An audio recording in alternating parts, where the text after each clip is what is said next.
Well, my morning must-read is a to-do list for China's new leadership. President Xi Jinping, who was, of course, appointed Wednesday, and the Premier Li Keqiang, who was named the #2 on Thursday. By the way, Li is the first premier in China with an economics doctorate. So Hank Paulson, the former U.S. Treasury Secretary and CEO and Chairman of Goldman Sachs, writes in the Financial Times this morning that China must push for economic change.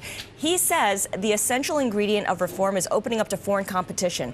I know of no nation that has competitive capital markets, yet does not allow financial institutions to compete. He says you allow foreign firms to operate in China the way they do in other financial capitals, London, New York, Tokyo. And Secretary Paulson's really led on this. The FT, Jamil Androlini, today has a great article on it's a transition, Scarlett, right, to the new government, but there's still some issues. There's still some fragilities, aren't there? There's a lot of fragility, and of course it comes as China's economy is slowing down, and they need to figure out a way to adjust to the new economy of consumption-led spending. Well, I'm looking at our economy for my morning must-read, and this was the week that both budgets were revealed. The Democrats, the Republicans, with Paul Ryan's budget, couldn't be farther apart when it comes to spending and tax increases. And at the center of the question is really, how many cuts can we take without destroying economic growth? Well, Stephen Ratner weighs in. Of course, he was the head of the Treasury's Auto Task Force, writing in today's New York Times, "Stop stealing from our kids. Starting to chip away at this mountain of obligations doesn't require immediate austerity. What often gets lost in the debate